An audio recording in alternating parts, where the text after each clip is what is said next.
my sitting room fireplace must be something special. That's why I'm here to meet local Devon blacksmith Dean Aggett and see what he gets up to in his smithy. Dean restores and makes a lot of metalwork for churches, stately homes and individual customers. You can buy items like these from blacksmiths all over the country, in person or via the internet. A set of gates can cost anything from £160 to £25,000. Dean creates a huge range of different things from custom-made gates to coat racks and even something as intricate as these little leaves, which are his trademark. How long have you been doing blacksmithing? Personally, I've been doing it for 20 years. My family have been doing it nearly 500 years. So was your dad a blacksmith? No, it missed 2 generations before it took it up. Right. And I didn't know anything about that before I started doing it. That is quite weird. You became a blacksmith not knowing that your family had been blacksmiths for hundreds of years. That's right. That's one for genetics over environment, isn't it? That's it. Yeah. With Dean's fantastic bloodline, I'm hoping he'll help me make a poker for the fire in the sitting room. I'm aiming for something like this simple but beautiful poker with a crooked handle and a hooked end. I'm told I should be able to manage it. We start with a plain piece of steel. Yep. In this case, which is recycled. Recycled from what? Old cars, fridges, baked bean cans. Wow. My poker will be old baked bean cans. Not quite as romantic as I did initially imagined, but much greener. Blacksmithing is approximately 3,500 years old, and many of the traditional methods are still used today. The temperatures are all measured by the colour. No fancy bits of gadgetry here. It's all done by eye with the colour. So we're looking for a bright yellow heat, which makes it nice and soft. The fire has to be about 1,500 degrees Celsius, which is when it becomes a bright yellow. Any hotter than that, the steel will no longer simply be purple, it will melt.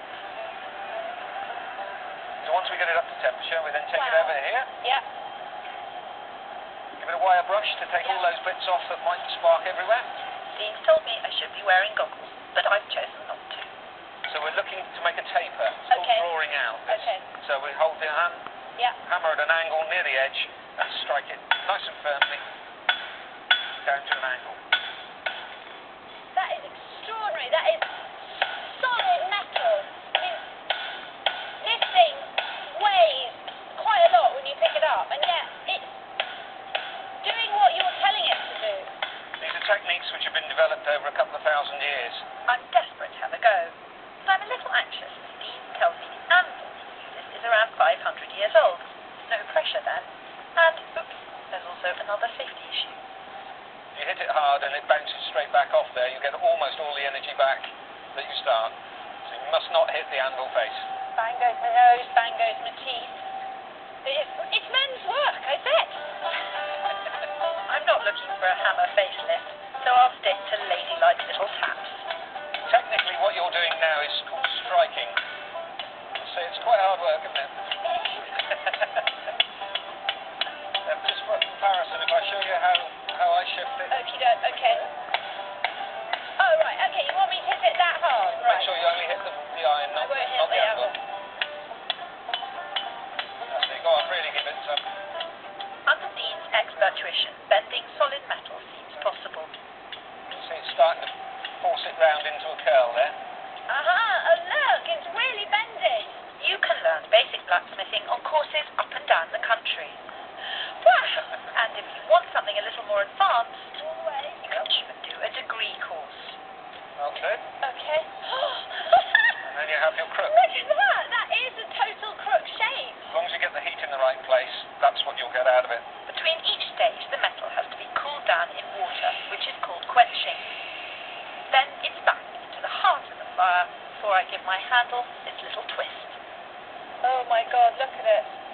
It's all very well to just talk about, picking up a spanner and twisting this hot metal, but it is very hot and quite scary, I have to say. Is that it? Keep going, there we go. Take that one off. Look at that. Oh, that is beautiful. That is just twisted hot metal. That's the handle end of your poker.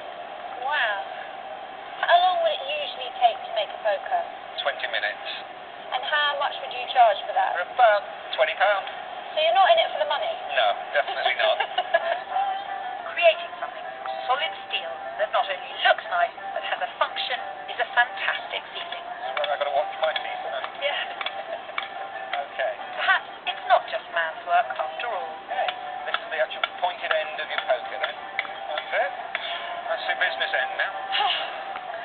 The moment of truth. Have I got what it takes to be a blacksmith? That is Dean's handle, and that is my handle. Now, I think we can see that there is a big difference between those two, particularly where I was too busy chatting and it got burned. This is what happens when you have too many irons in a fire. But I've never made a poker before, and I'm absolutely chuffed to bits with it. And I'm very, very grateful to you for letting me come and do this and learn something. So many things. This is remarkable. And before I disgrace myself by doing something silly like crying. Thank you, Dean. Thank you very much indeed. And good luck with another 20 years of blacksmithing. I think it'll stay. I think you can keep it alive single-handedly. Thank you. If you want to bend solid steel, there are plenty of blacksmithing courses to sign up to.